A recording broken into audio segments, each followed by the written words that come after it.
Alright, spoiler free mostly. Review number 2, and it is August 2nd, so big happy birthday to my little sister. Just turned 33 today. So happy birthday, sis, if you see this.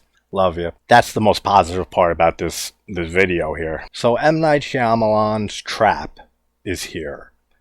Now we have Josh Hartnett starring in this, which I've always liked him, and I feel like he got a lot of shit back in the day. He's not a great actor. He's a good actor, and he gives a pretty good performance in this movie. There are times when it just feels like run-of-the-mill Josh Hartnett, and then there are certain scenes that he does a very good job in this. Now we also have M. Night's daughter, Salika Shyamalan, not the one who directed The Watchers recently, his other daughter. And she plays this pop star R&B singer called Lady Raven. So this film takes place at this pop concert with Cooper, Josh Hartnett's character, and his teenage daughter, who's obsessed with Lady Raven, this pop artist. And he comes to find out that there is a trap set. He's a serial killer. He's called the Butcher. Nobody knows who this guy is, but they learned that he was going to be at this Lady Raven concert. So they set up a whole trap with the FBI and everything. This whole concert basically is a trap to catch the Butcher. That's all you need to know going in without spoilers. This movie sucked. Like, I'm sorry. I don't know the whole consensus so far since it just came out, but I've seen like maybe 2 or 3 notifications or just quick little words on it. Seems like it's very divisive, like a lot of M. Night Shyamalan films, but for those who liked it, I mean, I'm happy for you. More power to you. I thought this movie sucked. I was really, through like the first 40 minutes, by that point I was saying, oh, like please let this get better. And it didn't. It just kept getting worse. The writing is atrocious in this movie. There's no real twist, and that's another thing with Shyamalan, is you're always looking for a twist. Always. So there's not, and he's been pretty good with that actually. His last few movies, the twists haven't been too extravagant, like Knock at the Cabin. That didn't really have a huge twist or anything like that. So I feel like he's gotten a little more reserved with throwing these huge, mind-blowing twists into his movies. Obviously, he still loves cameoing the shit out of his films because he's in this also. And even refers to his daughter as his niece or something like that. He's like, works for backstage. Alright, here's my mind's all over the place with this movie. I'm going to have to get a little into spoilers to explain why so much of this was as stupid as it was to me. So if you don't want any spoilers at all, bad writing, not that great acting from anyone really, except for, like I said, certain scenes that Josh Hartnett has that he plays it very well. The setting I didn't care for at this concert, and a lot of my issues with this movie, besides the writing, is all of the decisions by the FBI and everyone in law enforcement trying to capture Cooper, the Butcher, at this concert. So if you don't want any spoilers, get out of here. The first thing that made me go, come on, man, is that they're at this concert, him and his daughter, and they see police and FBI. They're all over this building. So he goes to get a t-shirt from, this guy is just a vendor. He's just a t-shirt vendor at the venue that they say has like 20,000 people in attendance for this concert. Mostly teenage girls and stuff. That's the type of music this is. And he tries to get this t-shirt, and there's only one left. So he says to his daughter, this other girl wanted it too. He says, I only have one left. So he says, let her take it, we'll get another one. So this guy ends up being a real nice vendor and saying, good family values. Give me like 10 minutes, I'll find you a shirt in her size. And then he asks this guy, again, a vendor, he's selling t-shirts at this venue. He just works for the venue. And he asks, what's with all this police presence and everything? Is something going on? And then, conveniently, this guy just spills everything to him and says, yeah, we have the FBI and the feds are here. They got word that the butcher, you've heard of him, right? That he's going to be here at the concert tonight. And this whole thing is a trap. This whole concert's a trap to catch this guy. First of all, who from the FBI is telling vendors who work at this concert venue the extent of the operation that they're doing? All of that is ridiculous. The fact that this guy, and they try to explain it away, saying that they all had training, everyone who worked at the venue. Sure.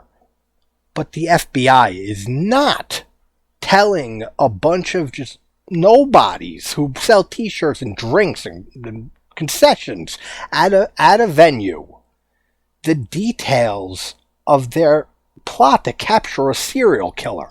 It would never happen. So that instantly just took me out of it. Why does this guy selling t-shirts know everything about what's going on? They have a code word for if the FBI or any law enforcement, if they suspect anybody, they say, what's the code word?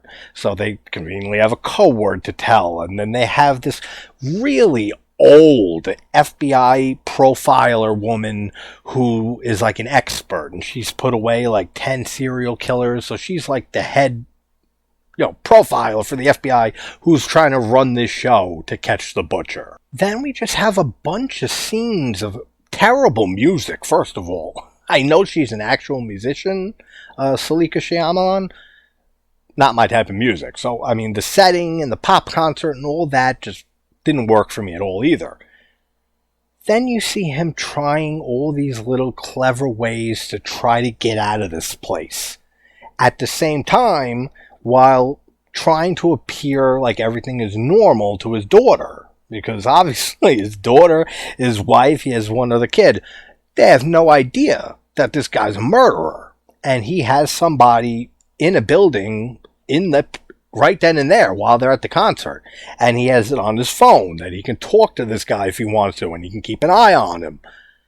This plays into stuff later on in the movie. But basically everything that has to do with the FBI, with the law enforcement, with this trap at this venue, the whole plan to try to catch this guy is terribly written. Like, I was insulted at points watching this movie, saying, are you fucking serious? Where he walks in, Cooper, because he steals the guy's ID card, the guy with the t-shirt who knows everything.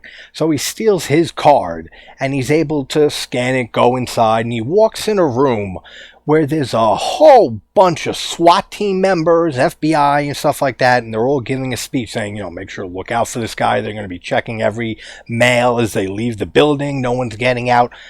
And he just willy-nilly walks past, there's a lot of you guys walking past them. They're not even looking at this guy. He's standing in the back of the room before he starts heading their way for way too long. These are FBI agents. These are SWAT team members. They have no awareness of their surroundings, that there's just some random dude there.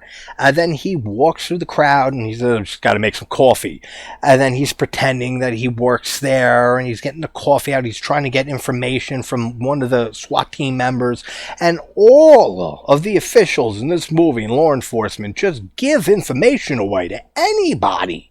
He's on the roof at one point. And they say to him, oh, what are you doing up here? Immediately, he should be brought in for questioning.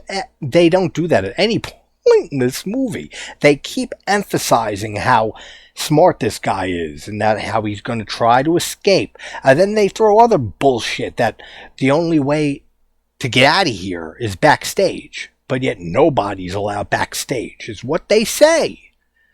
But then later on, he's able to get backstage like it's nothing. no interrogation, no questions, just M. Night Shyamalan waving him, saying, they're with us, don't worry, come on. That's how they get him backstage.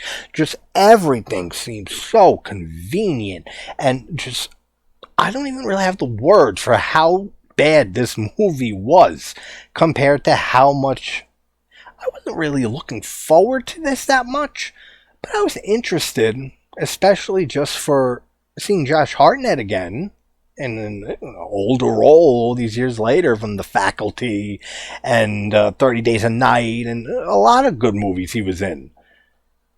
It was not worth seeing Josh Hartnett. I'll say that right up front. This was not worth seeing him. Like I said, good performance, great at times, maybe in very select scenes, but nothing about this movie worked for me. Like, almost nothing. I was, like I said, insulted at some points on, like, really? This is really what M. Night wrote here? Yeah, but who really wrote this? Is what I was thinking through a lot of this movie. But can I recommend it? If you're a die-hard M. Night Shyamalan fan, and you love almost everything he's put out, sure, go check it out. I'm sure you might enjoy it. If you're not a huge Shyamalan fan, which I feel like I've said this in every video I've done on a movie of his, which I've only done one. I did Signs, but I feel like I say it all the time. Quick breakdown.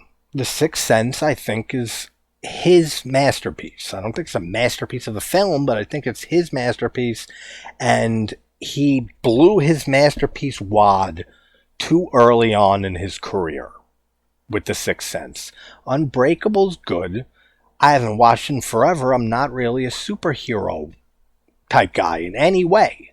So it's a good movie, and I love Bruce Willis. Just did a podcast on The Jackal. Love almost everything Bruce Willis is in. So I can watch Unbreakable. But then you have Signs is very good. That's another good one.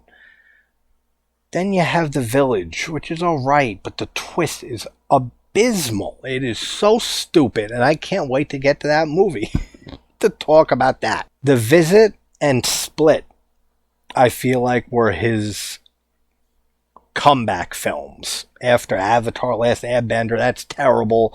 The Happening is awful, but you can have fun with it, as we've joked about this a few times with the channel. You can.